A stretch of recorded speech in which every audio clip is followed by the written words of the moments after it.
Hello mga ka-Telesbay, ngayong araw nga pala ay pupunta tayo sa may Bambiscrib sa poblasyon DRT sa may Bulacan. Hindi ko alam kung in-invite ako dito, invite yourself lang talaga.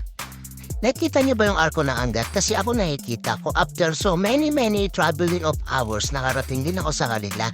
At kung makikita nyo, andito na tayo sa DRT na arko. Ang ibig sabihin ng DRT ay Doña Remedios Trinidad. At mga ilang minuto lang, makakarating na tayo sa pahingahang rest house nila. At pagdating na namin yun ay sobrang namangha ako sa aking nakita, napakaganda ng lugar. Green na green at ang daming puno para ang marereformat sa nakikita mo. At pagkatapos ko mag-sightseeing, dagdian kong tininan yung swimming pool, nakita ko nililinis na nila kasi alam nilang maliligo na ako. After ko nga makita ang mga sinasightseeing ko, eto na nakakain na kami. Kasi lunch na, nakakagutom din mag-sightseeing, mga ka-thanks bye. Ang ulam nga pala namin yan ay nilagang baboy na luto ni tita. Mukhang masarap naman talaga ito at yan lang ang kinuha ko baka sisingilin ako. After ko ang kumain ay dali-dali ako lumabas at binidyohan ko yung labas at dito nga pala sa parking tingin ko mga 4 na sasakyan ng kafasyadan. Ito nga pala yung pangalan ng crib, Bambiscrib. At dito nga pala matatagpuan yung dining table at kusina. Kompleto ng gamit yan, may rice cooker, may initan ng tubig at may microwave oven.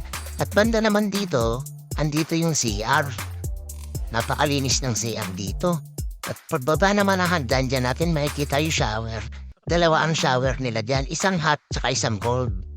So ito na yung fountain, kung makikita nyo walang tubig dahil ginagamit sa swimming pool. Ayan, napakaluwag dyan. At ito may tuta pa. At ang susunod natin pupuntahan ay yung sa taas.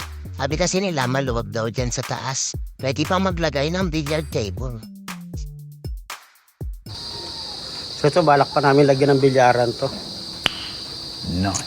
Hapon na kasi kaya hindi na kami makabili ng bilyaran. Magsasara na raw eh. Sayang, dalawa pa naman sana kukunin ko. Ang yabang naman ng salita, akala mo talaga may pera. Pang-renta nga dito sa area, wala eh. At mabalik na tayo rito sa view. Ganito ang view dito sa taas. Napakaganda talaga, ang daming puno. So, baba na ulit tayo. Pupuntahan naman natin ngayon ay dun sa bandang ibaba. At kung makikita nyo, nandito ang inuman, yung bar. Yan, di pa namin pinasok dahil sarado pa. Alas 6 pa ng gabi ang bukas niyan.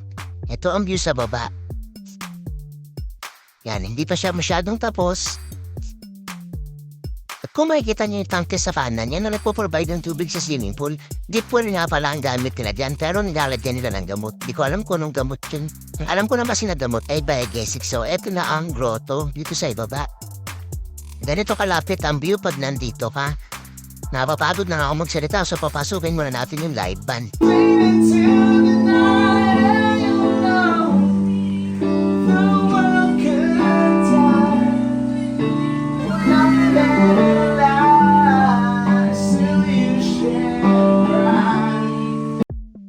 At after ko nga makinig ng live band, dan tour muna ako dito sa loob. Ito yung CR nga pala sa likod ng bar.